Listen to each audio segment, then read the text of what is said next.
was sitting in the Bangalore airport in a corner having coffee. A girl walked in, pretty girl. She sat opposite and started talking just like that. She said she was an artist, a sculptor, and then asked me, "What do you do?" Ego blaster of a question. You think you're a popular star and somebody asks you, "What do you do?" So I realized that she had just come to India and she was new to Bangalore. So I didn't want to spoil the purity of this moment. So I said, "I'm an engineer," which is also true. And we started talking. She started talking about this and that. And finally told me that, "You know what my ultimate dream is?" I said, "What?" "To be in the movies." I said, "Really? As an actor?" "No, actor, director, writer, anything. I just want to see my name on the big screen. That's my ultimate high." And I was zapped. I was flooded with gratitude. I was so thankful for all the opportunities. In my mind's eye, I just folded my hands and thanked whatever's out there for the opportunities I got. Because at that point, I had been the leading man of 150 films. I was directing the biggest film in India. And then I heard this. So finally, that's what it's all about. Whoever you are, it's not about me. Whoever you are, wherever you are, your present job, your present life is the dream success of someone else. While you are trying for the next big thing. You want to leap next. You want to go higher. That's why success in that way is an illusion. You know, it's like the Tintin comic. You like Tintin? Yeah, I used to love Tintin when I was a kid. I used to love Tintin. There's this comic. Tintin is in a Arabian dress. And you know this sweet little cutie pie, white pie, Snowy? These two guys are lost in a desert. They're walking in the desert sand.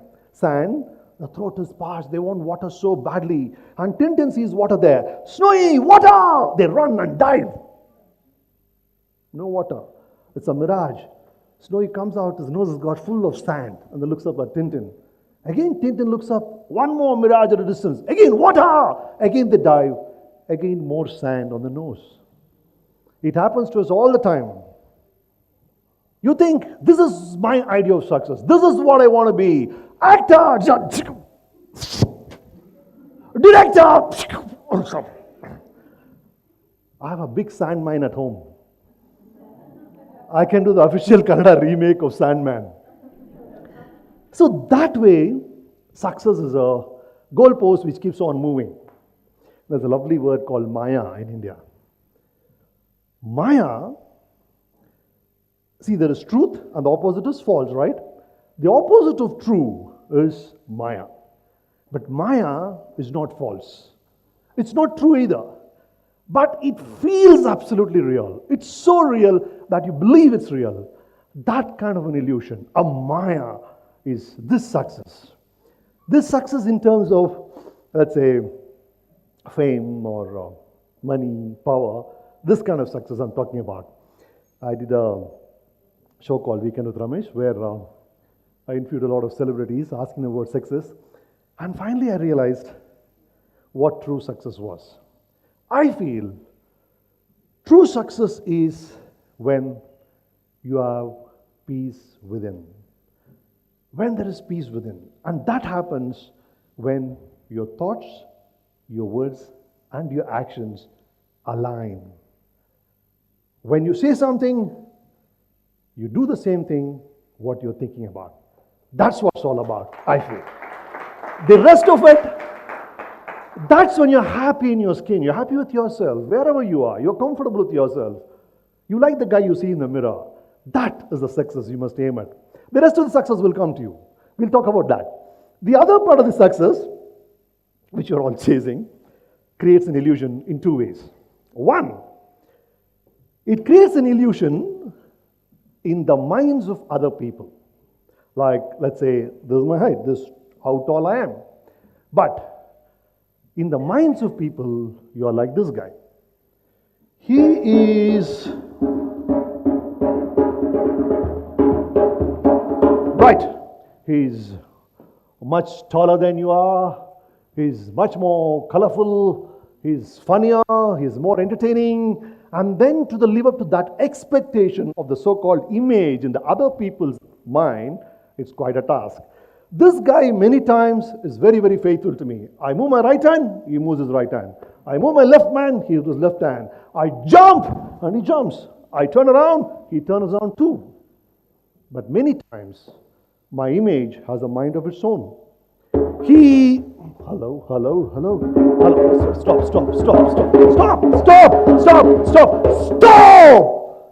He has a mind of his own and does his own things. Because it's in the imagination of other people which you have no control of. That is where all the urban legends, the myths, the imaginary scandals about somebody starts. So the best thing would be to keep this guy aside and do your work exactly like you would do before the whole thing started. And then another kind of illusion, the success starts in your own mind. You become a guy like this with a swollen hand.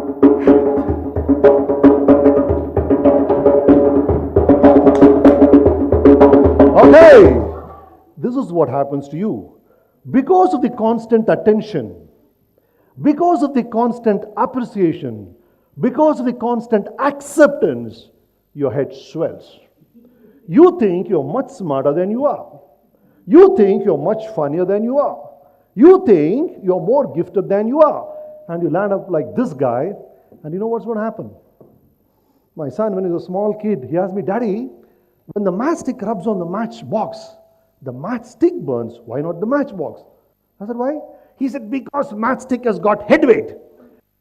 Head weight is the Indian word for arrogance, bloated egos, and all those bloated ego guys invariably, sooner or later, turn into ashes.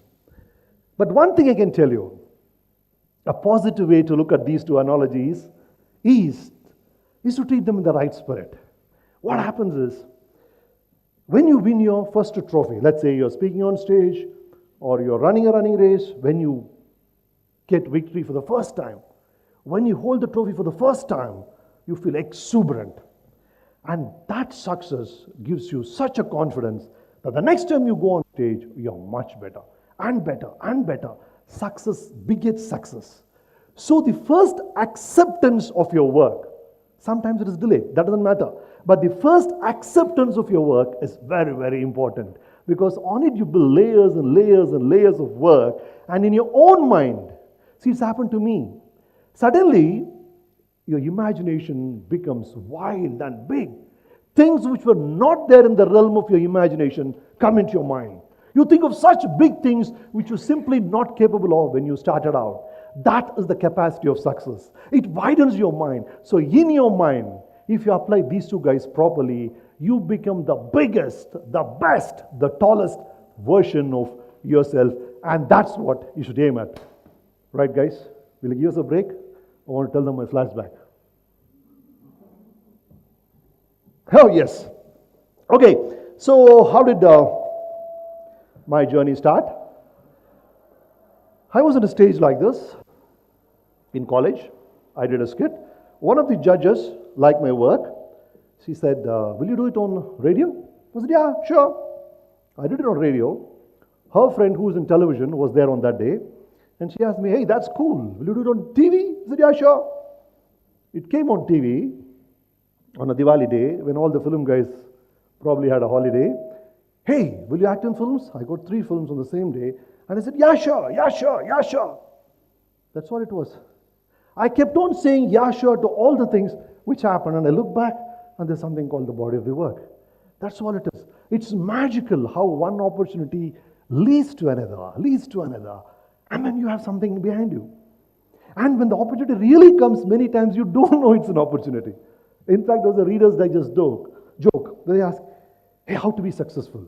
And he says, jump at the opportunity. How do you know it's an opportunity? You don't. Keep on jumping and hope it's a bloody opportunity you trampled on.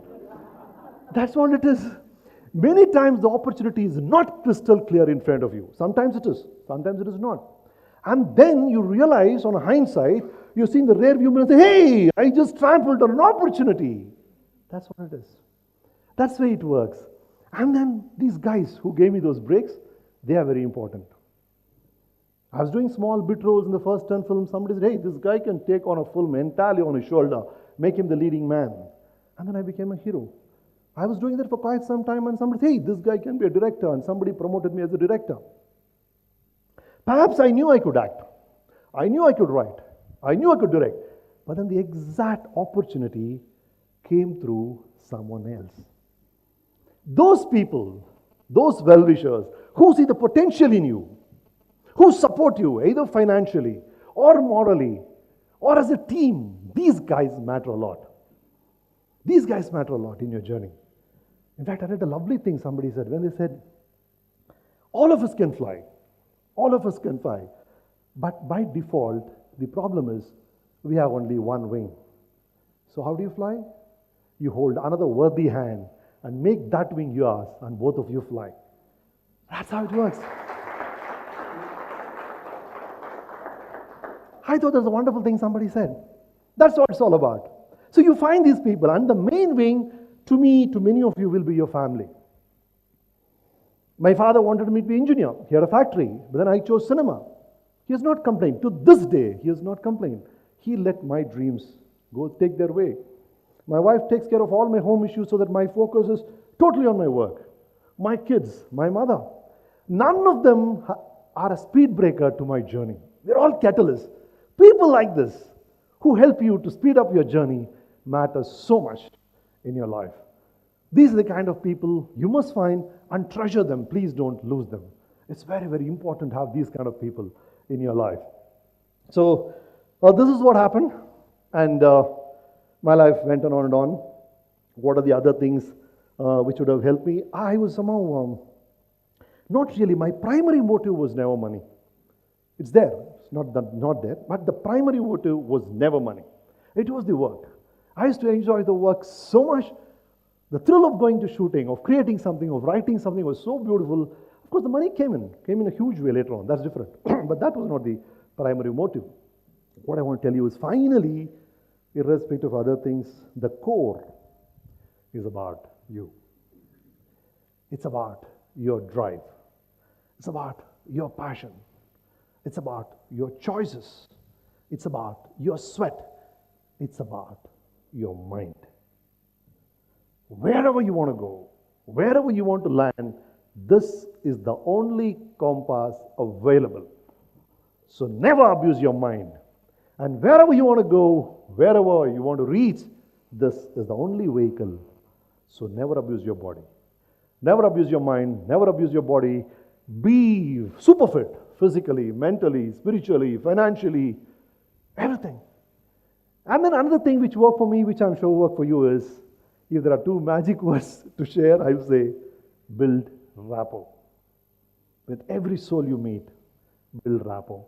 These connections go a long way. They pay such huge dividends. Then, sharpen the saw. Refresh yourself. Be the best in your field. Keep on refreshing yourself. You should be the best guy in that field, the smartest guy in that room, wherever you go. It's very, very important to be that. And of course, work hard, work smart, keep on doing, keep on doing, keep on doing. There's beauty in doing things. And I'll strongly advise you, please don't compromise on your integrity. You can be a nice guy and finish first. Believe me. Please be nice. Please be nice. And we've seen all these success stories. Whenever you think of a success, you think of a face, right? You think of a Gandhi, you think of a Mother Teresa, perhaps, a Bill Gates, perhaps. There is a face with a success. But the next big success is here. And the next, this is the next big success. It has no face. I want your face on it. Each and every one of you, you deserve to be the next big success. Your face needs to be here, right? May the illusion be with you.